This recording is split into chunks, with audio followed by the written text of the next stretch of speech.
The day I married Richard Lawson, I thought God had finally answered my prayers. The church was filled with celebrities, politicians, and wealthy business partners from all over Lagos. White roses covered the altar. Violins played softly. The cameras flashed endlessly as I walked down the aisle in my sparkling white gown. And Richard, my handsome billionaire husband, stood there smiling at me like I was the only woman in the world. I still remember the tears in his eyes when he held my hands.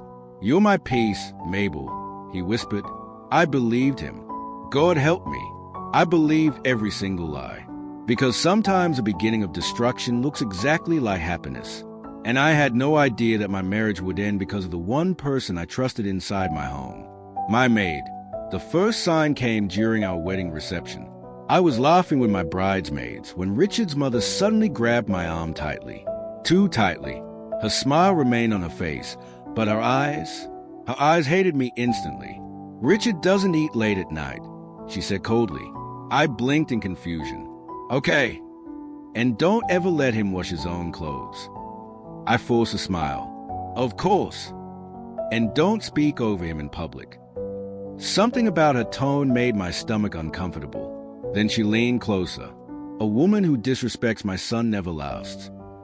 I laughed nervously because I thought she was joking. She wasn't. That woman became the third person in my marriage from day one. My name is Mabel Lawson. I'm a graduate, a mother of 2 beautiful children. If this story is speaking to something inside you, this channel was created for you. On Echoes of Wisdom, every story is told to leave you wiser than before. Subscribe and walk this journey with us. And for 7 years, I fought to save a marriage that was already dead. At first, things looked perfect online. Luxury vacations, designer bags, birthday surprises, matching outfits. People envied us. Couple goals. But inside our mansion, I was drowning silently. Richard's mother controlled everything. What we ate, how I dressed, how I raised my children, even how I spoke to my husband. And Richard always defended her. Always. "Mom means well. Mabel, just ignore her. She's old-fashioned." But old-fashioned people don't destroy marriages intentionally. Wicked people do. The insults became worse after I gave birth to our second child. Richard's mother started treating me like a servant inside my own house. One morning, she entered my kitchen, tasted my soup, and spat it into the sink. "In my son's house, this is what you cook." I froze in shock. Then she looked at Richard. "Your wife is lazy." And instead of defending me, my husband remained silent. That silence hurt more than the insult itself. Because nothing breaks a woman faster than watching her husband allow disrespect. Little by little, resentment entered my heart. I stopped smiling, stopped dressing up, stopped feeling loved. The marriage became cold, painfully cold. One evening after another terrible argument, I finally exploded. "I can't keep living like this." Richard looked irritated instead of concerned. "You're overreacting. Your mother humiliates me every single day. She's my mother, Mabel, and I'm your wife." The room fell silent. Then his mother walked in dramatically.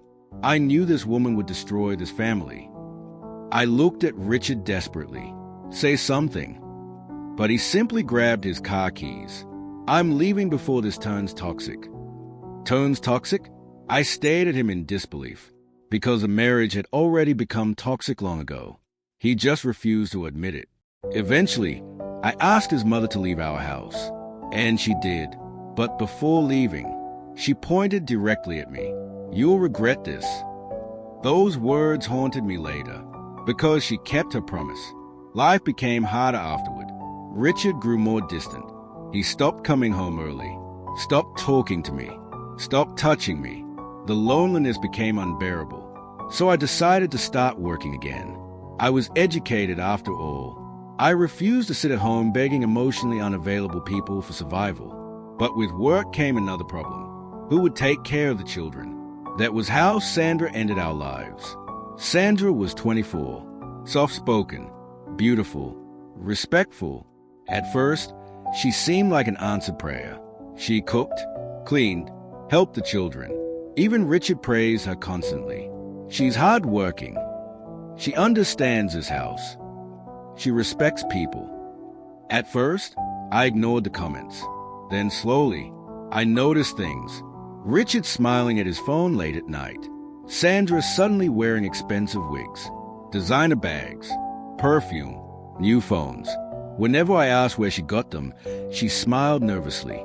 Madam gifted me. But I never gifted her anything. My stomach began turning. Still, I trusted my husband. That was my biggest mistake. One rainy evening, I returned home earlier than usual. The house was strangely quiet. Too quiet. Then I heard laughter upstairs. A woman laughing softly. Sandra, and a man's voice. Richard. My heart stopped instantly. Slowly, I walked toward our bedroom. The door was slightly open, and what I saw destroyed me forever.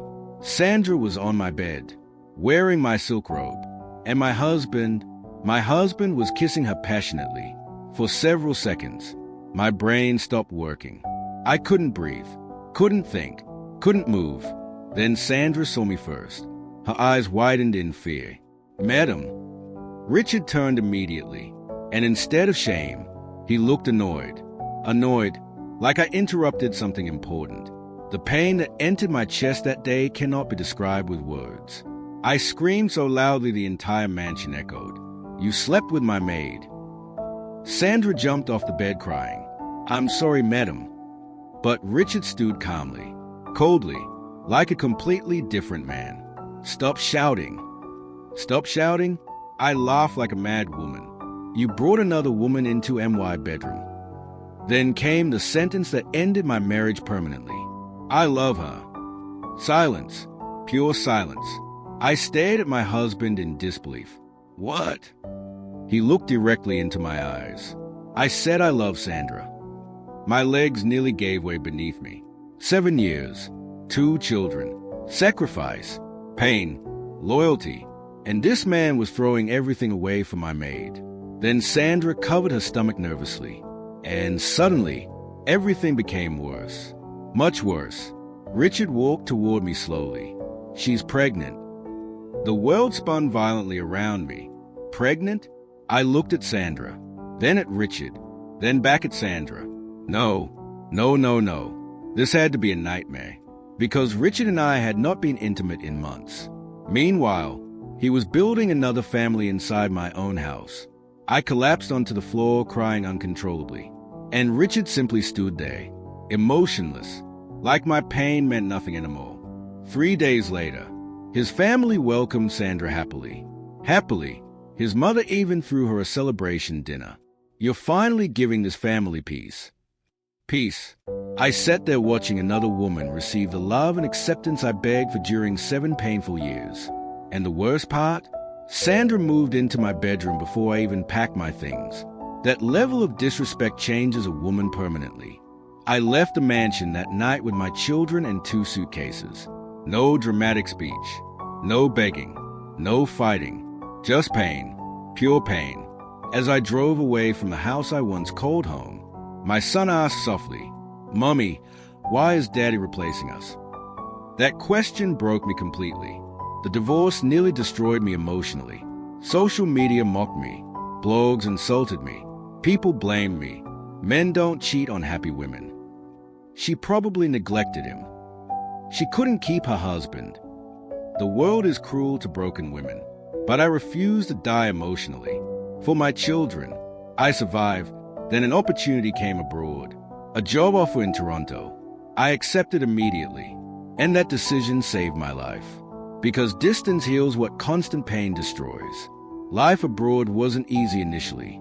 I worked multiple jobs, cried secretly at night, raised my children alone.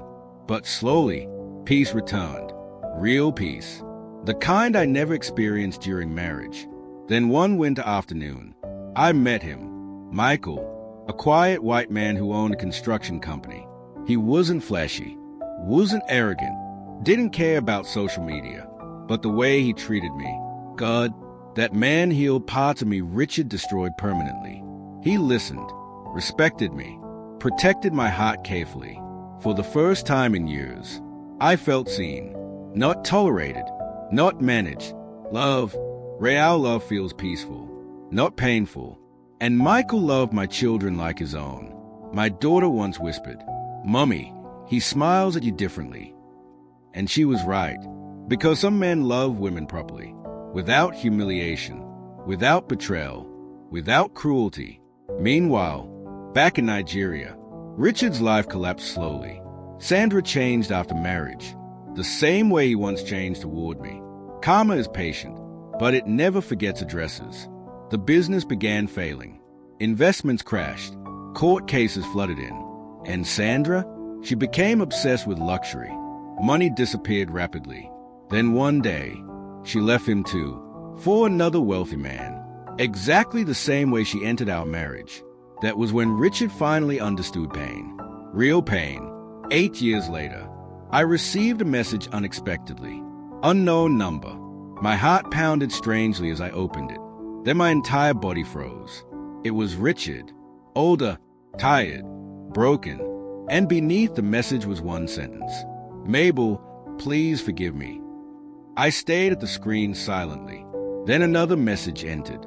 "I miss my children." Tears filled my eyes instantly. Not because I still love him, but because I remembered the woman I used to be. The woman who begged for love from a man who never valued her. Then my phone rang. Michael's name appeared on the screen. And suddenly, I smiled because life had finally given me what pain once convinced me I would never have again. Peace. I looked at Richard's message one last time, then typed slowly. "I already forgave you years ago, but I can never return to the place that destroyed me." And for the first time in my life, I truly meant it. Stories end, but wisdom stays. If you believe stories can change the way we see life, welcome to Echoes of Wisdom. Subscribe and let every story leave you better than it found you.